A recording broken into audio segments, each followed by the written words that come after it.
Para anggota DPRD Kabupaten Lampung Tengah yang berasal dari daerah pemilihan 5 kembali melaksanakan kegiatan jaring aspirasi masyarakat dalam rangka kegiatan reses tahap kedua masa sidang kedua tahun 2024. Reses kedua ini dilaksanakan di Balai Kampung Fajar Mataram, Kecamatan Sekutih Mataram pada Kamis 18 April 2024.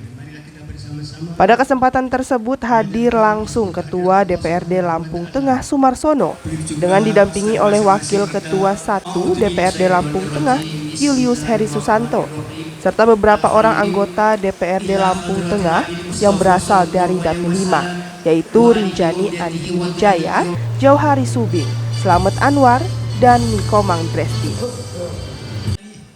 Dalam sambutannya, Ketua DPRD Lampung Tengah Sumarsono mengatakan bahwa reses merupakan kewajiban dari para anggota DPRD untuk kembali bertemu dengan masyarakat dan mendengar langsung usulan ataupun aspirasi masyarakat yang nantinya akan dibahas dalam penyusunan anggaran APBD Kabupaten Lampung Tengah. Namun mengingat saat ini kondisi keuangan pemerintah daerah maupun pemerintah pusat, masyarakat diminta untuk sementara waktu jangan mengusulkan pembangunan infrastruktur, tetapi lebih menitik beratkan kepada sektor pendidikan, kesehatan, dan pertanian yang menjadi prioritas utama pemerintah saat ini. Pagi, salam sejahtera untuk kita semua. Om Swastiastu, Namo Buddhaya, salam kebajikan. Tabibu. Bapak dan Ibu yang sangat saya hormati, banggakan dan cintai, terima kasih yang pertama kami ucapkan pada hari ini sudah hadir menghadiri undangan kami dalam rangka reses tahap kedua DPRD Kabupaten Lampung Tengah dalam rangka menjaring aspirasi untuk program 5 tahun ke depan, 1 tahun ke depan, dan yang terdekat adalah tahun anggaran 2024 di perubahan. Yang kedua, minta maaf karena mungkin ada teman-teman yang belum hadir karena masih di jalan, karena kemarin juga sama ada yang masih suasana Idul Fitri. Saya selaku Ketua DPRD mewakili seluruh teman-teman anggota DPRD Kabupaten Lampung Tengah mengucapkan minal aidin wal faizin, mohon maaf lahir dan batin atas segala salah dan hilaf baik yang disengaja maupun tidak. Apapun yang terjadi, kami adalah perwakilan Bapak dan Ibu semua. Tentu kami tidak bisa memperjuangkan semuanya mengingat keterbatasan semuanya. Jadi sekali lagi di hari yang masih bulan Syawal, saya sebagai Ketua DPRD dan seluruh teman-teman anggota DPRD Kabupaten Lampung Tengah mengucapkan minal aidin wal faizin, mohon maaf lahir dan batin. Bapak dan Ibu yang saya hormati, sengaja kami jadwalkan di Kurnia Mataram karena kebetulan Fajar Mataram, kebetulan giliran gardu juga ada di Sekutih Mataram. Sehingga nanti saya berharap masukan-masukan, keluhan-keluhan dan lain sebagainya terkait dengan Sekutih Mataram. Kalau infrastruktur, insya Allah itu pasti sudah ditumpuk ya. Walaupun hanya dapat 10 kilo kalau nggak salah, artinya belum panjang-panjang amat nanti pembangunan jalan poros ini. Tapi yang jelas setiap tahun sudah ada progres. Nggak usah ribut masalah jalan ya Pak ya. Duitnya mako. APBD Kabupaten Lampung Tengah ini nilainya 2,7 triliun. Besar Pak. Cuma 69% sudah habis untuk gaji pegawai. Gaji saya, teman-teman anggota DPRD, Pak Camat, guru, aparatur kampung dan lain sebagainya itu sing entek duit Pak. Siapa sing itu aparatur kampung aja? Ini aparatur kampung apa? Yang bukan aja. Nah sampai yang punya hak untuk nuntut itu. Kalau yang aparatur kampung, camat dan sebagainya tidak usah ngancam, wis dibayar, ya kan? Lek kurang baik, leren, ya kan? Wis dibayar kok. Tugasnya melayani masyarakat. Begitu juga anggota TNI, anggota Polri, wis digaji negara. Tugasnya sama, melindungi, melayani masyarakat, rakyat. Itu tugas utamanya. Termasuk kami, anggota DPRD Kabupaten Lampung Tengah. Toh dari itu wis cair kabeh toh. Ya kan? Saya rasa itu prolog dari saya. Nanti kita lebih banyak ke dialog, diskusi, menerima aspirasi. Ya Pak, Bu. Karena kalau saya banyak ngoceh nanti itu emosi ya, pojokan sana itu. Sama jenenge? Kayak Golkar. Handoko. Biasanya nek solvente siji sing lebu kae sapa kae? Ade kok gak enak iki. Biasanya kayak sing gampang emosi kan. Ya kan? Salah satu yang sampaikan nanti kita tanya jawab. Silahkan apa yang diusulkan dan insya Allah kami perjuangkan. Dan insya Allah karena pengalaman 5 tahun yang lalu untuk APBD murni, karena alat kelengkapan dewan biasanya terbentuk akhir bulan 11, tentu tidak sempat untuk membahas APBD baik murni maupun perubahan, karena nanti yang baru ini akan dilantik tanggal 14 Agustus ya, 19 Agustus, tanggal 9 Agustus. Selanjutnya dalam sesi tanya jawab ataupun jaring aspirasi yang dipandu oleh Camat Seputih Mataram, Ridwan Pasha, ada beberapa warga yang menyampaikan keluhannya atau usulan kepada para wakil rakyat yang hadir. Dari Fajar Mataram, Kecamatan Seputih Mataram, inilah laporan selengkapnya jurnalis LDS TV Hana Hairunisa. Selamat pagi menjelang siang. Om Swastiastu. Salam Namo Buddhaya, salam kebajikan. Tabi pun tabi ngalipuro. Alhamdulillahirrahmanirrahim. Wa bi nasta'in ala muridawadin. Salatu wassalamu ala asrafil anbiya'i wal mursalin Sayyidina wa Muhammadi wa ala alihi wa ashabihi ajma'in. Muhammad. Mohon izin saya duduk karena pemain utamanya bukan saya, para dewan. Jadi biasanya kalau pemain utama itu harus berdiri.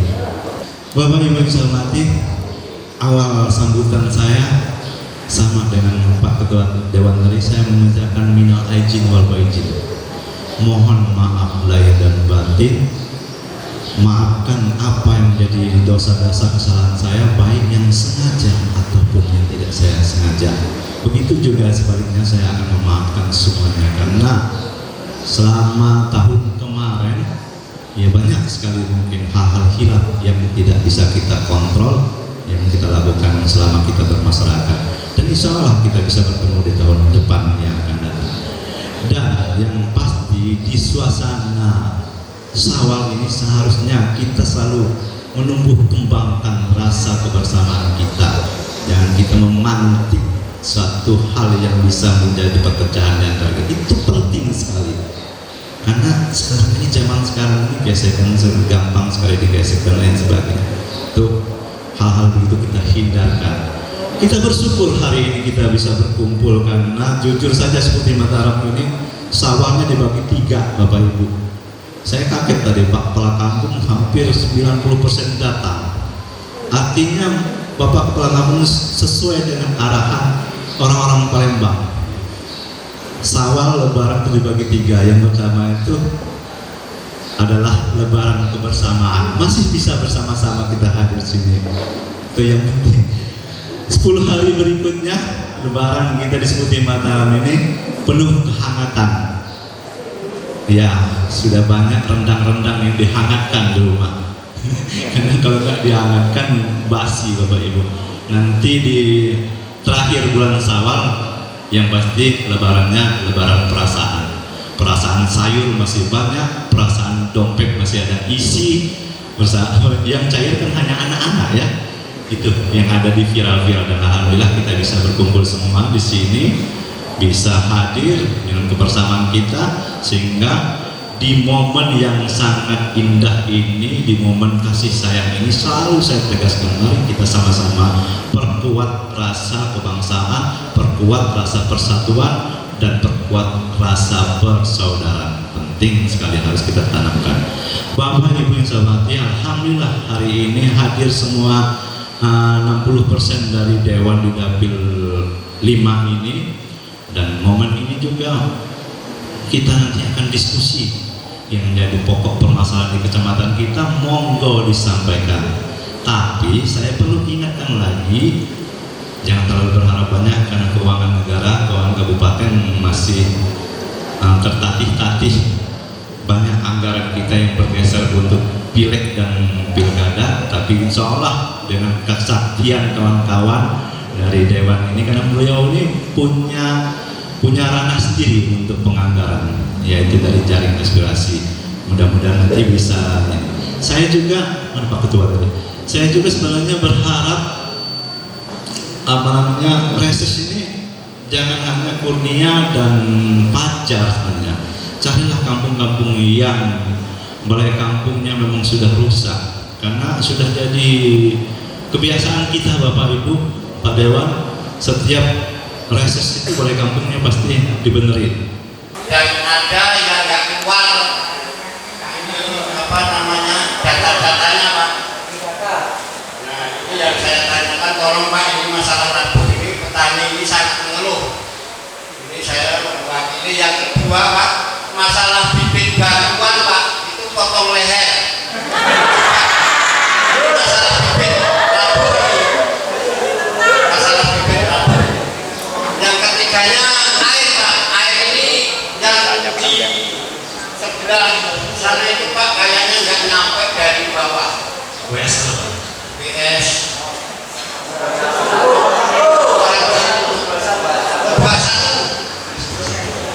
terima kasih, itu saja Pak yang saya 21.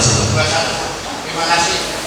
Jadi ini kami mohon Bapak-bapak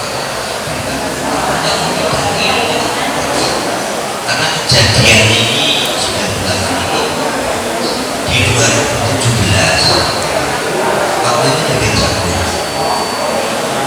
karena penerima bibit ini lewat kapotan atau ketika waktu itu sempat lapor, sehingga kami sempat cek cross benar tidak bibit yang diterjunkan, sehingga 7 hektar yang direncanakan jatuh ke laut ini kami kembalikan dan diganti dan benar.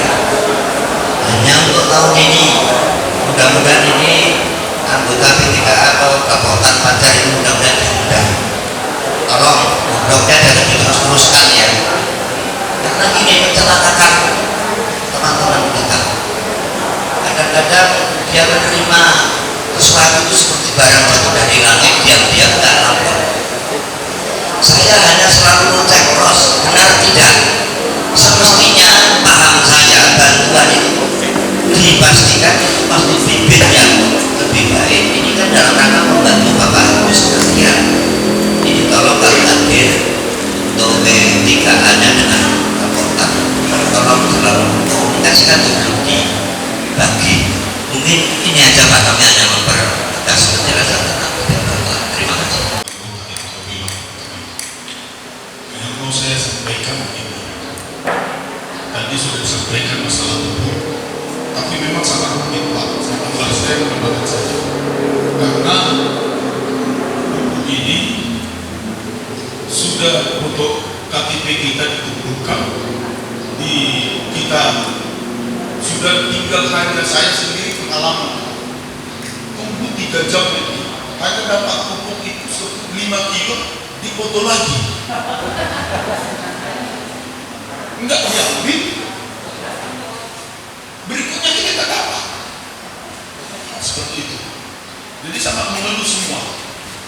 Itu yang pertama. Yang kedua, mohon saya menyampaikan selaku tokoh agama, dan bukan hanya di sini karena saya juga selaku anggota RKB Keliling Lampung Tengah dan juga Lampung, yang paling banyak dikeluhkan oleh masyarakat Lampung, terutama yang ada di sekitar Mataram ini, soal jual beli hasil masyarakat, hasil bumi. Harapan kami karena Bapak ini kan anggota juga, soal masalah dia terpindah di ke depan, kan punya jenjang untuk menyampaikannya dari kabupaten kota ke provinsi sampai ke pusat. Karena saya lihat jujur saja pemerintah kita ini tidak mempunyai kekuatan legal standingnya untuk menekan para tengkulak. Kenapa? Saya lihat begini, ini saya cerita dikit Pak. 3 bulan yang lalu sebelum panen jagung, harga jagung itu 6.000 di Seputi Mataram ini. Tapi tidak panen, belum ada panen. Di situ ada panen 1-2 orang, harga itu turun dari 6.000 ke 5.000, langsung jatuh 3.000. Sekarang hanya 2.700. Jadi sangat dari kalau dihitung-hitung Pak, seberapa hektar aja sudah bibit jagung mahal, pupuk dapat susah, nyemprotnya lagi, nggak ada untuk petani Pak.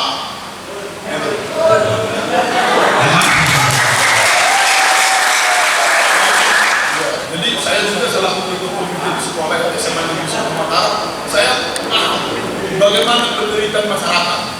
Jadi gini, bagaimana seperti saya katakan, anggota bapak-bapak ini kan anggota dewan ini kan punya ikatan jaringan dari bawah naik ke atas, menyampaikan dari ke tingkat provinsi naik ke pusat, supaya bagaimana fungsi Bulog itu mengembalikan kepada awal dulu. Kalau zaman Orde Baru dulu saya tidak membuat oke lah, tapi Bulog waktu zamannya Soeharto itu, Bulog itu sangat punya power untuk menekan harga, tapi sekarang kayaknya tidak. Jadi itu yang kedua. Yang ketiga, selaku tokoh agama dan anggota FOB, saya memberikan terima kasih kepada anggota dewan. Karena apa? Usulan dari semua organisasi keagamaan kemarin, sebagian sudah didapat, sudah turun dari Islam, Hindu, Kristen, Katolik, dan juga sudah ada, walaupun sekarang masih ada proses kan gitu, tapi sudah termasuk sukses. Tapi mudah-mudahan tahun depan ada lagi kan begitu, dan lebih banyak lagi tempat-tempat ibadah yang diperhatikan seperti itu. Saya sama yang bertanya. Izin para anggota DPR biar saya menjawab. Masalah tabung, pemerintah tidak memberikan 100% pupuk subsidi. Ya Pak ya, 35 sampai 40% sampai di lahan piro. Orang tuh lahan kok, dari 5 kilo ya Mas Abi. Lahan sampean berapa? Seperempat itu berarti jatahnya sebetulnya 36 kilo. Iya saya paham Pak, tapi kan 36 itu 2 kali pupuk, mana cukup sama urea sekuman. Yang pemerintah hanya memberikan 30 sampai 40%, dan itu sebuah kesepakatan antara anggota DPRD dan anggota DPR RI dan pemerintah. Tujuannya adalah mengurangi ketergantungan pupuk kimia untuk kembali ke organik. Itu tujuannya. Tapi pupuk organik banyak. Tapi rata-rata petani kita itu nggak percaya dengan yang namanya organik. Kebetulan saya sudah melakukan, dan ternyata hasilnya lebih bagus, lebih banyak daripada yang pakai pupuk kimia. Nggak percaya, silahkan datang ke tempat saya. Hari ini saya sudah tajuk padi, saya tabel tanam benih langsung. Tadi yang telepon tadi, makanya saya keluar karena dia nanya lokasinya yang mana. Itu ya Pak ya. Itu masalah rapuk Pak Pempek ya. Kenapa pupuk sekarang harus pakai KTP? Selama ini kita selalu ribut, pupuk diselewengkan dan sebagainya. Nah, sampean protes ini kami sampai sering nggak kebagian dan nggak kebagian selama ini. Nah pada saat data sampai nggak ada, dasarnya apa sampai oleh hukum? Maka ini adalah salah satu tertib administrasi yang dilakukan oleh pemerintah supaya betul-betul real berapa kebutuhan, berapa jumlah petani, dan berapa luas lahan kita, berapa kebutuhan pupuk kita. Kebetulan saya konsen masalah ngurusi petani, jadi saya paham persis. Kalau masalah tepat waktu tergantung RPKK yang dikirim, gesitnya, gapotan yang dibimbing oleh kepala kampung, Pak Camat dan sebagainya, termasuk oleh kepala UPTD pertanian, PPL dan lain sebagainya. Nah ini yang harus terus berkoordinasi, berkolaborasi, diskusi dan lain sebagainya. Ya nyalahnya pemerintah mana harus dikasih bibit gratis, saya nyalahnya pemerintah, saya salah DNDW. Jadi kalau malam ini hujan Pak, kemudian siang hari ini ungkap sumuk, disemprot fungisida. Karena dipastikan pada saat malam itu hujan, di malam tadi zaman daun yang terakhir itu akan ada endapan air pasti basah. Nah karena udara ini panas ongkep, maka jamur akan tumbuh. Makanya Pak Tanah saya pastikan di antara itu pasti hitam. Paham nggak? Nah itulah gunanya diskusi. Nah insya Allah Pak, ke depan saya akan melakukan itu diskusi-diskusi karena alhamdulillah saya sekarang menjadi pemilik stasiun TV yang tadinya LDS, saya ambil alih, saya kasih nama Davika TV.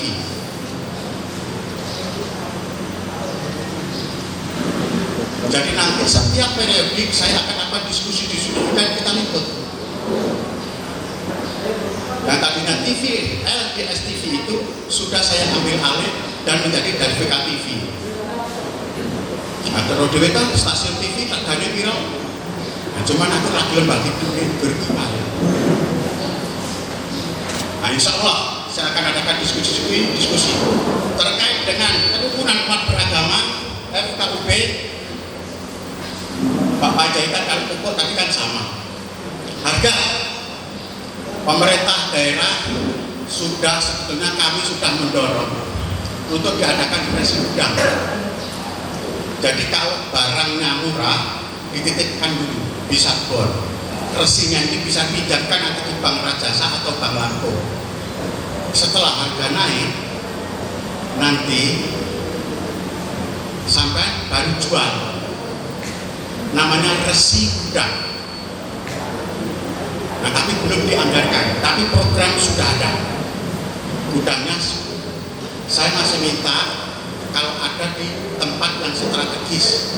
Contohnya kalau seperti Mataram paling jauh di Terbanggi.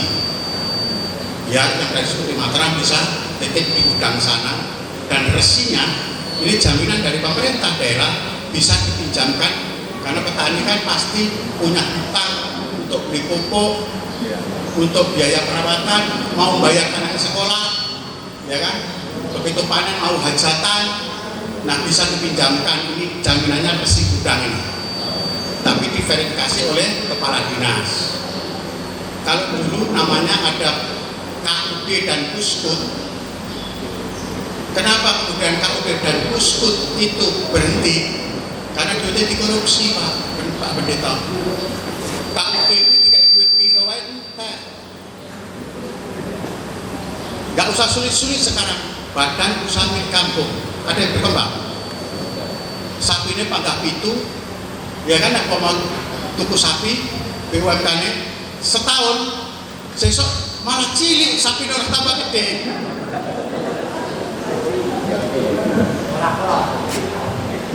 Mati mana kena itu PMK, garek telur, garek laporan mati, ya kan?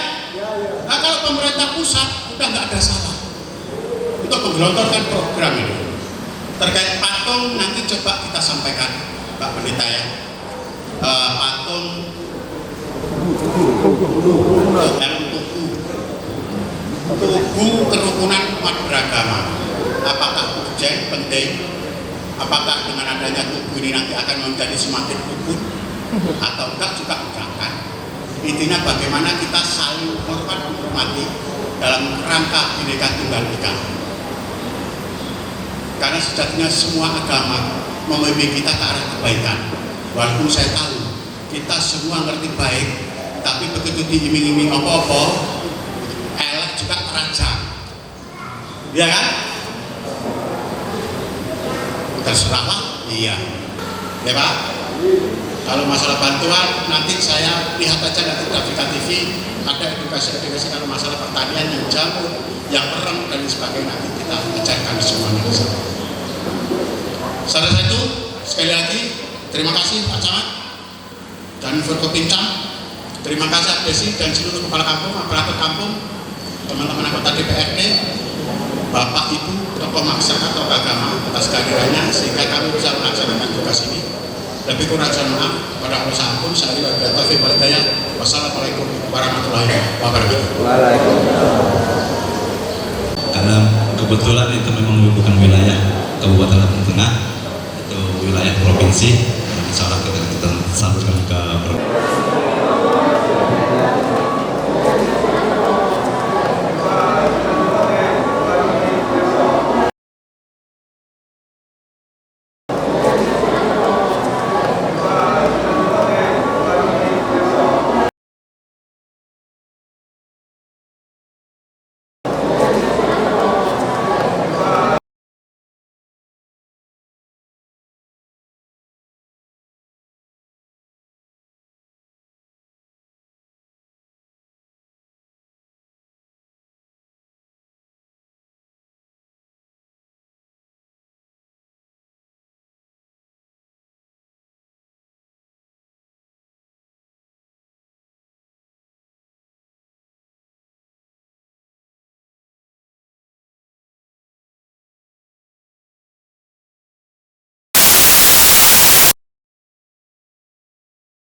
kegiatan ini reses tahap kedua DPRD Kabupaten Lampung Tengah yang merupakan agenda rutin untuk serap aspirasi masyarakat. Terkait keluhan petani sulit yang mendapatkan tanggapan, Ya, pemerintah ini kan ambigu juga kan. Pada saat Presiden ngomongin dianggarkan 400 triliun, 40 triliun jadi saya tambahan pupuk. Tapi ini nanti bukan katanya, petani masih belum mendapatkan pupuk itu. Kemudian pada saat panen, petani juga dipermainkan harganya. Katanya harga dijamin pemerintah dari 5.000 dinaikkan menjadi 6.000. Tapi nyatanya tadi di bawah padi masih 4.000. Kemudian jagung malah 2.700. Nah, sementara tugas pemerintah itu adalah mensejahterakan rakyat. Nah, kalau memang ada ketentuan dari pemerintah HPP-nya ditentukan segitu, ya perbuatlah dengan aksi nyata, dengan menampung harga petani seperti itu, harusnya begitu. tindakan kita apa Pak? Ya kita akan sampaikan ini bersurat kepada pemerintah, kementerian dan sebagainya untuk menyampaikan hasil reses ini. Nanti kita sampaikan pada saat rapat paripurna, inilah kejadian-kejadian yang ada di lapangan.